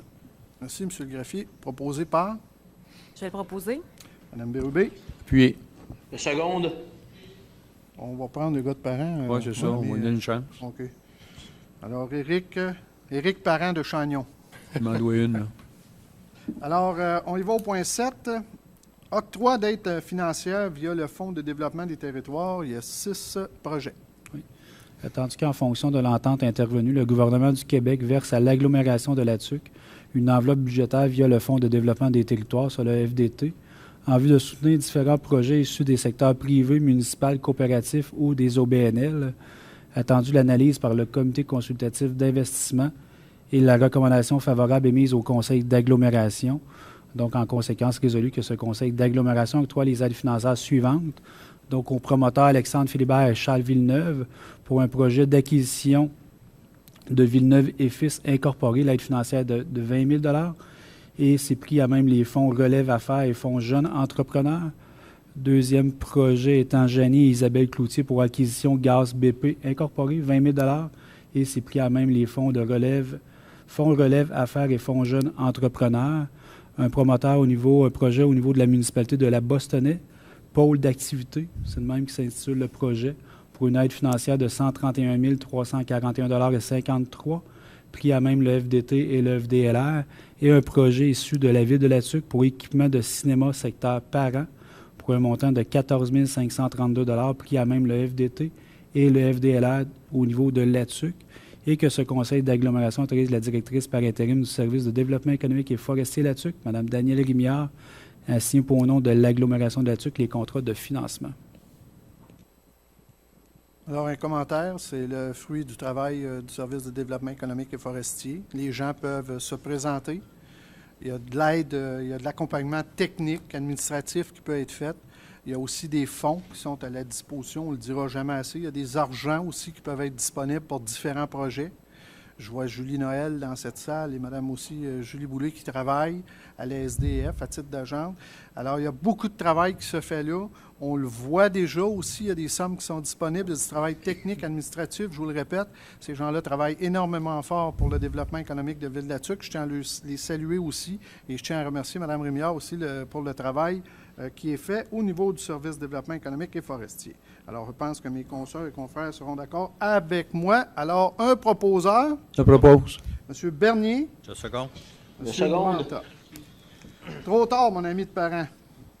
Alors, on y va avec l'octroi d'aide financière via le Fonds local d'investissement, le projet numéro 7210-48-140.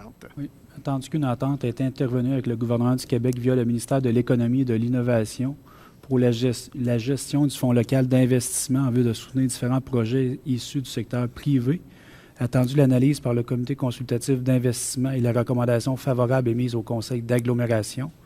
Donc, en conséquence, résolu que le conseil d'agglomération accorde l'aide financière suivante, donc promoteur Jenny Isabelle Cloutier, pour le projet acquisition gaz BP incorporé, et c'est un prêt de 50 000 $ pris à même le Fonds local d'investissement. Alors, proposé par Je vais proposer. Mme Bérubé, Puis, M.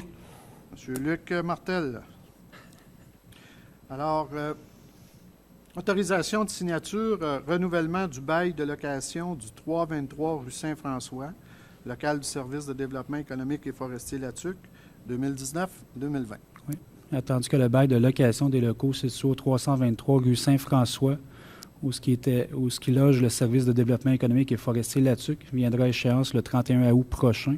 Attendu qu'il a lieu de renouveler pour une période d'1 an le dit bail. En conséquence, résolu que ce conseil d'agglomération autorise le greffier à signer pour nom de Ville de Latuc le renouvellement du bail de location au 323 rue Saint-François, où sont situés les locaux du service de développement économique et forestier Latuc, et ce pour une période d'1 an, soit du 1er septembre 2019 au 31 août 2020, aux mêmes conditions que la période 2018-2019, soit d'un loyer mensuel de 2 020 $ par mois. Proposé par Je propose. M. Jean Duchesneau, Je second. M. Roger Manta. Alors, le point 10 étant retiré et reporté une date ultérieure. Oui. Divers, on n'a rien. Commentaires du président, je vais les faire après les commentaires des membres. Alors, je vais commencer par parent, M. Chagnon. Je n'ai pas de commentaire, monsieur le maire. Merci. M. Bernier. Concernant l'Internet cellulaire, j'avais très hâte de voir les gens d'Ambra sur le terrain. Je les ai vus depuis 2 semaines, là, entre la Bostonnais, la Tuque, la Bostonnais et la Quédoire. Elles sont en train de faire des repères, etc., pour déterminer où est-ce qu'il va se faire l'enfouissement, puis où est-ce qu'ils vont accrocher la fibre au poteau. Donc, identifier tous les poteaux avec des points GPS et tout. Donc, on est bien content parce que c'est signe que là, le projet est en marche, là, puis en marche. Il est en veille, mais là, on a des signes concrets. Là, quand il y a des ingénieurs, des techniciens sur le terrain, l'emplacement des tours chez nous, là, c'est en train de se finaliser. Fait que je suis bien content, c'est des bonnes nouvelles. Là, le projet avance. Internet et cellulaire. Fait que c'était mon commentaire. Je suis bien content. Merci. On va faire un peu de millage là-dessus. Oui, tantôt. c'est ça, oui. M. Martel. 2 points, moi, M. le Président. C'est ça, peut-être faire une résolution de condoléances à notre collègue, M. Duchesneau, pour la perte de son frère et son père quasiment dans la même semaine, puis ainsi qu'à toute la famille. Fait que je tiendrai à en faire une résolution, s'il vous plaît. Aussi, mon deuxième point, c'est que j'ai assisté dernièrement à Gatineau pour les unités régionales de la Mauricie, à Gatineau, où toutes les unités régionales étaient. Puis on a probablement toute la même problématique à l'heure actuelle au Québec, c'est que le gouvernement a enlevé le mandat à la Sûreté du Québec de faire vérifier tous les antécédents judiciaires pour les bénévoles qui œuvrent auprès de nos jeunes. Fait que je trouve que c'est pas normal. Puis à l'heure actuelle, on a des gens, même à la TUC, qui sont auprès de nos jeunes, puis ils n'ont pas eu encore d'antécédents judiciaires pour les organisations. Fait que suite à ça, c'est que je voudrais en faire une résolution, M. le Président. C'est qu'envoyer une résolution au ministère de la Sécurité publique pour le mandat soit redonné à la Sûreté du Québec pour vérifier les antécédents judiciaires pour nos bénévoles qui œuvrent auprès des jeunes. Sinon, qu'ils nous donnent les outils ou les argents pour faire les vérifications. Parce qu'à l'heure actuelle aussi, il y a des organismes qui peuvent faire les vérifications, mais on parle de coûts entre 50 et 150 $ par individu. Peut-être les grosses organisations qui ont de l'argent, ils peuvent se le permettre, mais je pense que nous autres, avec 16 000 $ de surplus, on n'a pas les moyens pour faire ça. Je pense que le gouvernement devrait nous aider là-dessus, puis leur donner le mandat à la Sûreté du Québec, puis qu'une copie conforme soit envoyée aussi à notre délégué de la région, qui est M. Boulet, à notre député, Mme Tardif, à l'URLSM de la Mauricie, à FQM, UMQ, et ainsi que la Sûreté du Québec. C'est tout, Monsieur le Président. Alors, Monsieur le greffier, je vais juste sur la première proposition concernant M. Duchesneau. Est-ce que les membres sont d'accord? Je veux juste apporter un commentaire. Oui. Déjà, j'ai sensibilisé le président de la Commission permanente sur la sécurité publique de la FQM, ainsi que le conseiller politique là-dessus. Donc, à la prochaine réunion de la Commission permanente, ils vont discuter de ce point-là parce que c'était comme une révélation pour eux. Là. Ils n'étaient pas au courant. Là. Ils n'avaient pas été informés. Et c'est le cas dans toutes les municipalités, les 1100 municipalités du Québec, là, cette problématique-là. Donc, c'est des coûts énormes, là, surtout pour les petites municipalités comme... Même si la Tuque, c'est une ville, là, ça reste une petite ville. Là. Donc, c'est des coûts énormes pour nous autres par rapport à nos budgets. Très bien. Alors, sur la première proposition, c'était unanime, ensemble du Conseil. Deuxième proposition, est-ce qu'il y a des commentaires des membres du Conseil? Non, j'appuie Luc. Tout le monde, d'abord? Oui. C'est bon. Ça va, M. le greffier? Parfait, oui. Appuyé et proposé et appuyé à l'unanimité dans les deux cas. M. Duchesneau! Je n'ai pas de commentaire, mais vu que Luc en a parlé, je vais remercier les membres du Conseil de toute la compréhension qu'ils ont eue envers moi. Puis je n'étais pas tellement là dans les dernières semaines, mais tranquillement, pas vite, on va reprendre du poil de la bête, puis on va foncer dans la vie. Merci, Jean. Madame Bérubé. Pas de commentaire, M. le Président. Ça va. Monsieur Manta. Pas de commentaire. Ça va. Monsieur Sylvain. Je profite de la tribune. Bon, vas-y. C'est ça. 2 juin 2019, on a eu des élections. J'aimerais féliciter les 2 candidats qui se sont présentés, qui ont eu le courage de se présenter après 3 appels de candidature. M. Guy Laplante et Mme Isabelle Véraud. M. Guy Laplante l'a emporté. C'est une personne de la Tuque. Par contre, il y a un chalet sur le territoire de la Bostonnais, donc il pouvait se présenter et il a été élu. Donc, félicitations pour votre travail. Deuxième des choses, comme vous avez vu, on a un beau projet qui s'en vient. C'est notre deuxième projet qui complète la patinoire multifonctionnelle. Là, on parle d'un parc multigénérationnel et puis on parle d'un pôle d'activité pour nos citoyens et d'attractions touristiques. Quand ça va être la rue de l'Église qui va devenir comme ça a été comparé au perron de l'Église de la Bostonnais. Donc, c'est le centre, à l'endroit où on se rencontre et puis on partage, etc. Dans ce projet-là, on a l'aventurier qui serait démoli. Ensuite, vous avez l'église qui est maintenant la chapelle du Vieux-Corbeau.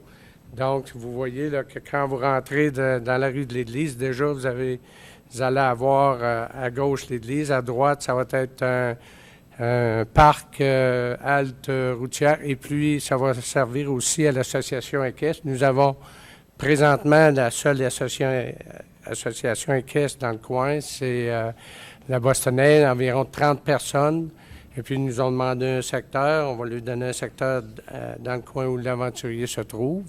Et puis, il y aura un parc public. C'est une chose qui tenait à avoir, un parc public. Quand on continue, on s'en va vers le parc. Le parc, on a une nouvelle patinoire où on fait plusieurs activités. On va rajouter le deck hockey avec tout ce qu'il faut pour le pratiquer.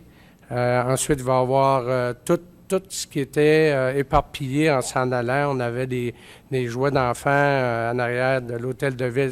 Tout s'en va dans le parc lui-même. Ensuite, il va y avoir un gazebo pour les personnes plus âgées ou les personnes qui veulent aller relaxer sur le bord de la rivière. Il va y avoir aussi, si on concentre les activités, comme de raison, le sentier des oiseaux va être déménagé de façon à ce que on ne soit pas obligé de prendre des gens et les emmener dans le bois et les sortir. On a eu bien de... Dernièrement, ça ne fonctionne plus.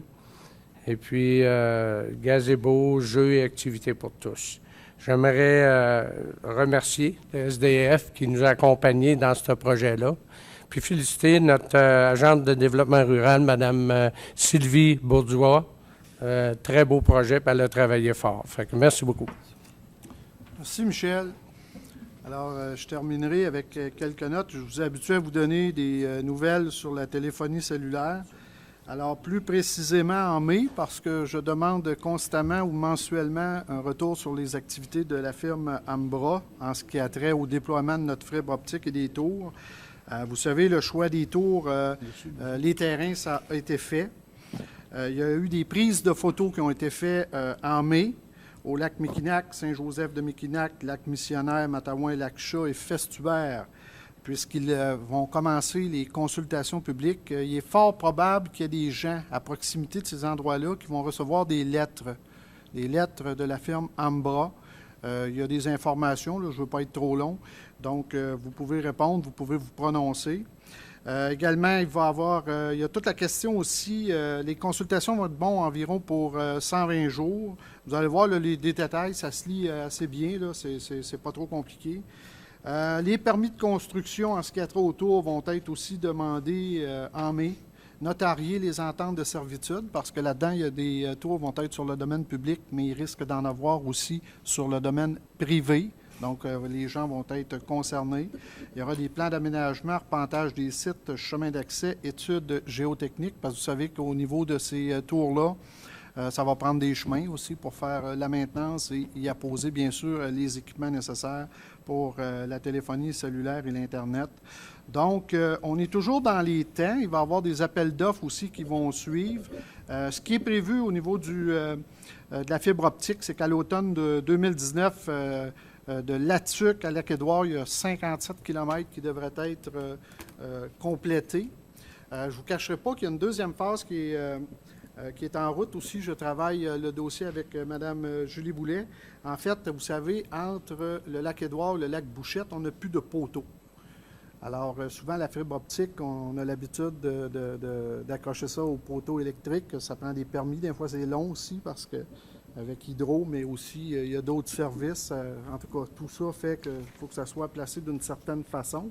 Mais à partir du Lac-Édouard, on n'a plus de poteaux. Alors, la technologie qui est prévue, c'est d'enfouir le fil optique également, mais avec un fil électrique pour être capable de desservir éventuellement une ou deux tours entre le Lac-Édouard et, bien sûr, le lac Bouchette.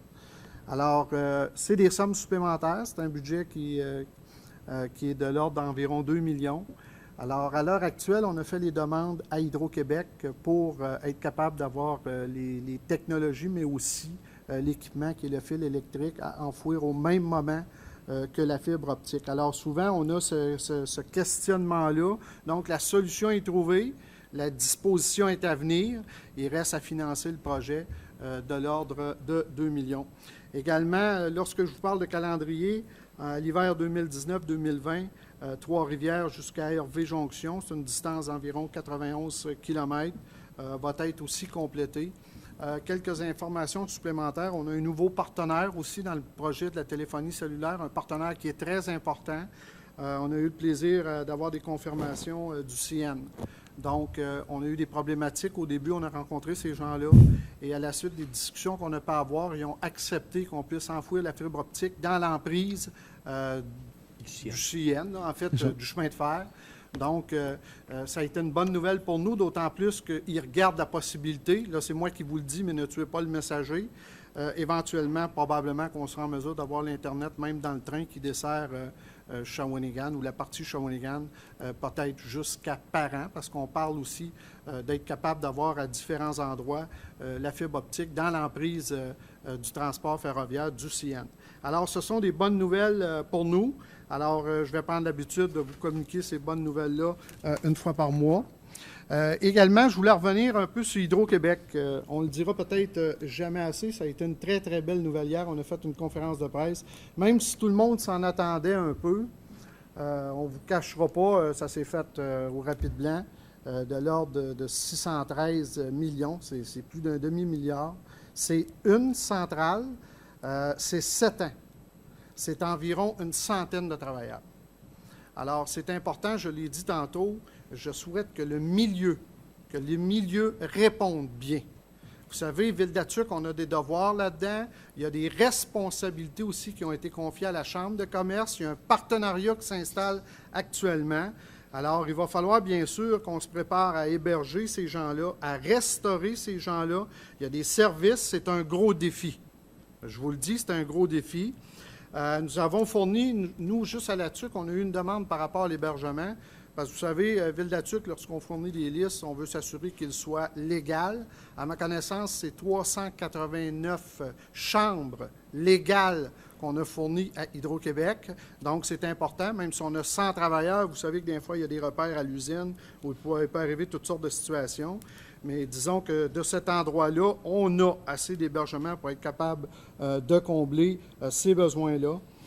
Également, on a une demande aussi à Ville-de-la-Tuc pour des stationnements d'auto. Donc, c'est important, il va y avoir une main-d'œuvre qui vient de l'extérieur.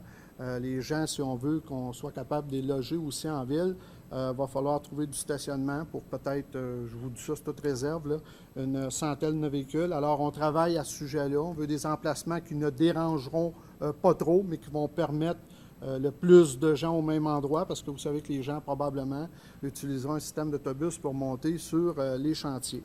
Alors, ça aussi, c'est des demandes qui sont faites à Ville-de-la-Tuc. De notre côté, aussi, il y a un défi qui s'impose.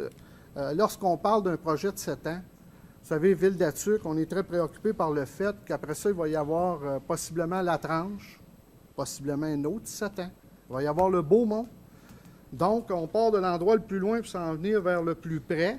Et peut-être que des travailleurs sont appelés à travailler sur 7 ans, sur 15 ans. Alors, ce qu'on est après à regarder aussi avec tous les intervenants du milieu, c'est d'être capable d'attirer des jeunes familles.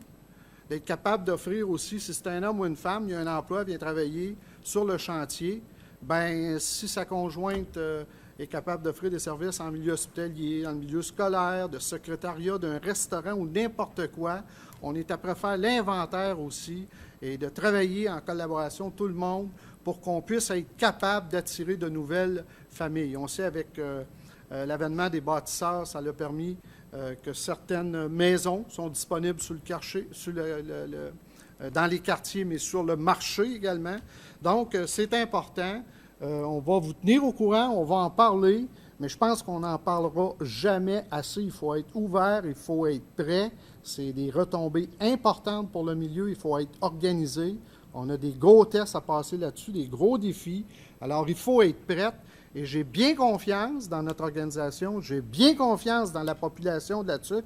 C'est important qu'on se mette à travailler sur ce projet-là, dont on en tirera éventuellement tous les bénéfices ou tous les fruits.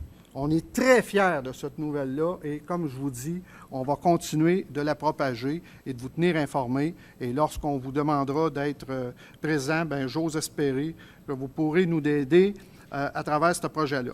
Donc, c'est une très, très belle nouvelle pour la collectivité. Alors, sur ça, je m'arrête, parce que moi, je pourrais vous parler jusqu'à minuit, là, mais c'est vous autres qu'on veut aussi un peu entendre. Alors, question des médias, Mme Tremblay, ça va, M. Scarpino, M. Mercier. Alors, question du public en ce qui a trait au déroulement de l'Assemblée d'Adlo, les sujets d'Adlo, les sujets de Ville-de-la-Tuc vont venir plus tard. Donc, s'il y a des précisions, des commentaires ou du questionnement sur l'Assemblée d'Adlo, vous êtes invité à vous présenter au micro. Est-ce qu'il n'y en a pas? Alors, oui. Juste, monsieur, s'il vous plaît, vous déclinez votre nom, parce que les gens veulent vous entendre aussi à la TV. Bonjour, monsieur. Oui. Jean-François Fortin-Côté, nouveau résident depuis décembre passé. Juste ma première question, une petite spécification là, d'ado, c'est les sujets qu'on vient de discuter actuellement? OK, bon. J'aimerais tout d'abord vous féliciter pour les investissements qui se font à Rapide Blanc. Je suis un gars qui vient travailler ici, puis c'est l'endroit que je vise, travailler. Pour venir rester, j'espère aussi? Oui, j'ai acheté une maison ici en décembre passé. Je vous félicite, monsieur. Justement, une madame qui est allée au bâtisseur. Fait que, on est bien content de revenir ici, là-dessus avec tous ses attraits. Ma question, j'aimerais vous informer. Tantôt, vous avez parlé que les travailleurs vont aller travailler en autobus. Actuellement, c'est pas ce qui se fait. Il y a des contrats qui ont été donnés. Les travailleurs voyagent eux autres mêmes avec leur véhicule ou avec les véhicules de la compagnie. Je me demande si c'est possible de demander à Hydro-Québec de s'assurer d'avoir un suivi sécuritaire auprès des travailleurs, puis d'encadrer, aider les contracteurs à encadrer leurs travailleurs pour le voyagement. Pas qu'on se retrouve avec 500 chars sur la route. C'est une question de sécurité, je pense. Puis c'est une question aussi d'avoir tout le monde un meilleur accès chez les chemins. Puis je pense que c'est un point qui est important à discuter avec Hydro-Québec. On pourrait peut-être même exiger que ça soit mis au devis. Donc, ce serait mon point que j'aimerais vous apporter aujourd'hui. C'est une très bonne question. On a un comité avec les décideurs. J'en fais partie avec le directeur général. On rencontre des décideurs d'Hydro-Québec. Je savais que déjà, il y a des gens qui voyagent parce que là, à l'heure actuelle, il y a des petits travaux. Vous faites des hangars, il y a des travaux de débuter. Vous n'êtes pas tellement nombreux, mais on sait que ça va devenir nombreux incessamment. Alors, je vais porter à l'ordre du jour votre commentaire, monsieur, parce qu'il est très, très pertinent. Parce que de notre côté, les commentaires que l'on reçoit des dirigeants d'Hydro-Québec, c'est qu'ils veulent s'organiser pour que tout parte de la TUC. Alors, on va rajouter la question parce que, comme je vous dis, je le sais qu'il y a des travaux actuellement. Vous êtes quelques travailleurs déjà d'arriver pour préparer le chantier puis toutes ces choses-là. Alors, on va signaler également la dynamique de la sécurité, du stationnement, parce que là-bas, il n'y en a pas de place là, rapidement. Là, quand même qu'on en chercherait, ce n'est pas évident. Donc, ça va être minimal. Il va y avoir aussi de l'équipement à disposer. Il va y avoir du transport qui va se faire. Alors, on va sensibiliser énormément les gens d'Hydro-Québec. Et à votre question aussi, on va s'interroger. Parce que la Ville a certaines responsabilités en ce qui a trait aussi aux routes. On a des routes dans ce coin-là. Il y a le ministère aussi qui a des routes. Donc, on va s'assurer que tout se passe bien et sécuritaire. OK. Merci, M. le Président. Grand merci à vous. Bonne soirée tout le monde. Mon nom est Pierre Lepère. Une petite question facile pour vous. C'est qu'il va se passer avec le patinoire au lac à Beauce. Parce que j'ai acheté l'école, on a comme un problème, là, parce que tout le monde me pose la question. On va y venir dans l'Assemblée de la TUC. OK. Donc, revenez, là. Parfait. On recommence dans 5 minutes. Je ferme l'Assemblée d'Adlo. Okay. Et après ça, on revient avec l'Assemblée de la TUC ou de la TUC, vous allez avoir la possibilité de poser ces questions-là. On va même vous donner un suivi également. Autre question, est-ce qu'elle serait à trait, de la misère, avec l'Assemblée d'Adlo? Ça va? Alors, ça me prendrait un proposeur pour la levée de l'Assemblée d'Adlo. Propose. M. Bernier. Puis. M. Sylvain. Alors, on vous revient dans quelques minutes avec les assemblées, parce qu'il y en a 2, de la TUC.